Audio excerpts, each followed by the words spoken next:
Hello बच्चों, स्वागत है आप सबका आपके अपने यूट्यूब चैनल मैथ टॉपर्स अड्डा पर। आज के इस वीडियो में हम पाइथागोरस प्रमेय को सिद्ध करना सीखेंगे। देखो, पाइथागोरस प्रमेय है आपके एग्ज़ाम के लिए मोस्ट इम्पॉर्टेंट प्रमेय है और ये एग्ज़ाम में 6 नंबर की पूछी जाती है। ठीक है, इसके साथ साथ चैप्टर 6 की एक प्रमेय है थेल्स प्रमेय, वो ही मोस्ट इम्पॉर्टेंट है। लिंक तुम्हें डिस्क्रिप्शन में मिल जाएगा।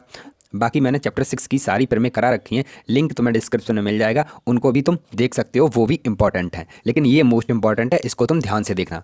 तो देखो, प्रमेय पाइथागोरस प्रमेय क्या कहती है। ये प्रमेय कहती है, प्रमेय 6.8 है। क्या कहती है कि एक समकोण त्रिभुज में कर्ण का वर्ग शेष दो भुजाओं के वर्गों के योगफल के बराबर होता है।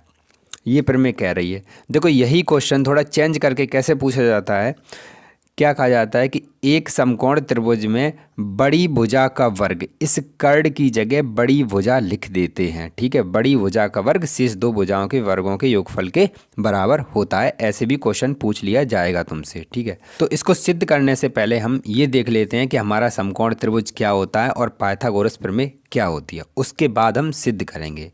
हो सकता है तुम लोगों को पता हो, लेकिन फिर भी देख लो, कुछ लोगों को नहीं पता होगा। तो देखो, समकोण त्रिभुज क्या होता है।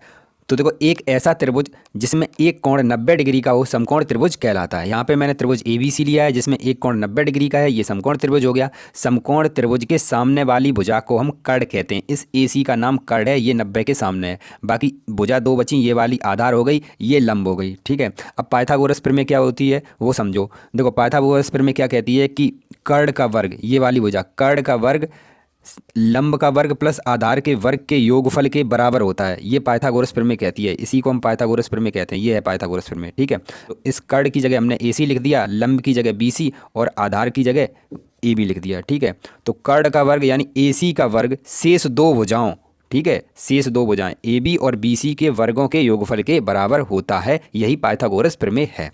ठीक है, चलो अब हम प्रमेय सिद्ध करते हैं। तो देखो, प्रमेय सिद्ध करने के लिए आपको कुछ स्टेप लिखने होंगे, वो इस प्रकार हैं। सबसे पहले तुम्हें लिखना होगा दिया है कि इसमें तो हमें प्रमेय में क्या क्या दिया रखा है, फिर एक रचना करनी है इसमें, फिर आपको सिद्ध करना है वो लिखना है, और ये हमने एक समकोण त्रिभुज ABC बना रखा है। तो पहले हम जल्दी से लिख लेते हैं, उसके बाद मैं आपको बताऊंगा कि आपको कैसे लिखना है और क्या करना है।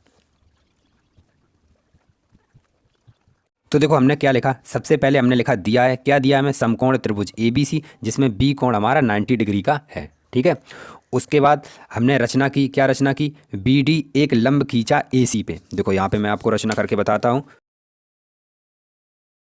ये जो BD है AC, इस AC पे लंब है, यानी 90 डिग्री का कोण बना। ये भी 90 है और इधर भी 90 होगा। ठीक है, तो वही हमने रचना में लिखा कि VD लंब है AC पर। सिद्ध क्या करना है, सिद्ध हमें ये पाइथागोरस प्रमेय करनी है कि AC का वर्ग, इस वाली भुजा का वर्ग, AB के वर्ग और BC के वर्ग के योगफल के बराबर होता है, जैसा कि हमारे क्वेश्चन में कहा गया है। तो देखो, इतना करने के बाद अब तुम्हें क्या करना है, यहाँ पे तुम्हें उत्पत्ति में क्या लिखना है उसे समझो। देखो, यहाँ पे अगर तुम ध्यान से देखो तो यहाँ पे 3 त्रिभुज बन गए। एक तो ये बड़ा वाला त्रिभुज जो हमने शुरुआत में बनाया था ABC, उसके बाद यहाँ से देखो एक छोटा त्रिभुज ये हो गया और एक छोटा त्रिभुज ये हो गया। 2 ये त्रिभुज हो गए, तो 3 त्रिभुज हो गए पूरे। तो आपको क्या करना है, आपको एक छोटा त्रिभुज लेना है। ये हमने, चलो हम नंबर डाल देते हैं यहाँ पे। 1 नंबर का त्रिभुज ये हो गया, 2 नंबर का त्रिभुज ये हो गया। तो तुम्हें क्या करना है कि एक छोटा त्रिभुज ले लो, चाहे 1 नंबर वाला ले लो चाहे 2 नंबर वाला ले लो, और उसके साथ लेना ये पूरा बड़ा वाला त्रिभुज। तो हम यहाँ पे लिख देते हैं। तो देखो, हमने यहाँ पे एक छोटा त्रिभुज ADB ये लिया है और इसके साथ बड़ा त्रिभुज ABC ले लिया है। अब इन दोनों त्रिभुजों में तुम्हें क्या करना है, इन दोनों त्रिभुजों को तुम्हें समरूप सिद्ध करना है। ठीक, कोण A है, दोनों त्रिभुजों में आ रहा है। कोण A इसमें भी है और इस वाले त्रिभुज में भी है। देखो, ADB इसमें कोण A आ रहा है और ABC इसमें भी A आ रहा है, तो दोनों में A है। तो हम लिखेंगे कोण A बराबर कोण A। ठीक है, दोनों में कोण A है, तो जब जो चीज़ दोनों में होती है तो उसे हम क्या लिख सकते हैं, उभयनिष्ठ कोण। तो यहाँ पे लिखेंगे उभयनिष्ठ कोण। तो देखो, कोण A हो गया हमारा उभयनिष्ठ कोण। अब देखो, दूसरा कोण देखना है ADB। ADB 90 डिग्री का कोण है और ABC ये भी 90 डिग्री का कोण है, तो दोनों बराबर हो गए। तो हम लिखेंगे ADB बराबर कोण ABC बराबर 90 डिग्री। तो देखो, हमारे दोनों त्रिभुजों में 2 कोण बराबर हो गए। एक तो कोण A बराबर हो गया और ये 90 वाला बराबर हो गया।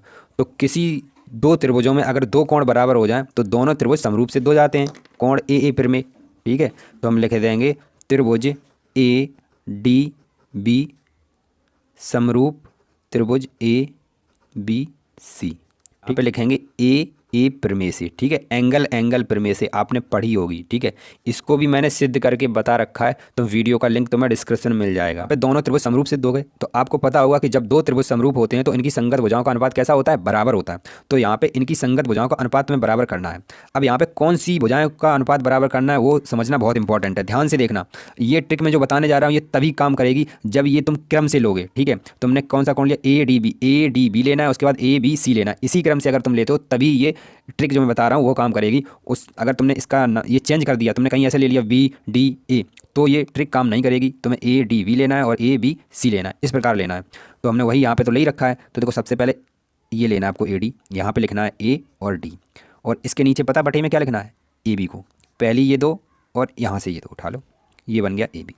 बराबर में अब तुम्हें क्या लिखना है, अब बराबर में देखो तुम्हें लिखना है ए के साथ बी, ठीक है, ए के साथ बी, यानी कि इन दोनों को लेना है ए बी, ये हो गया ए बी।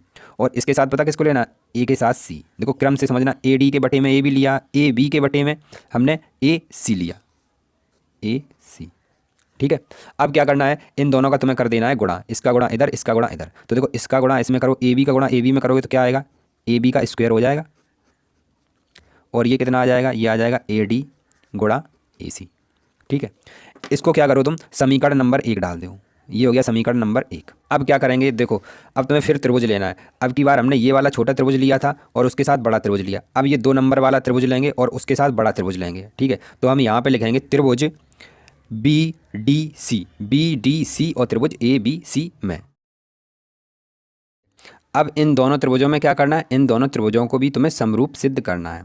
अब देखो सबसे पहले, अब जो कोण तुम्हारा सी है वो दोनों में कॉमन है। देखो यहाँ पे बी डी सी, इसमें सी आ रहा है, और ए बी सी, इसमें भी सी आ रहा है। तो दोनों में जो सी कोण है वो उभयनिष्ठ। अब देखो 90 वाला कोण है बी डी सी, ये 90 का है।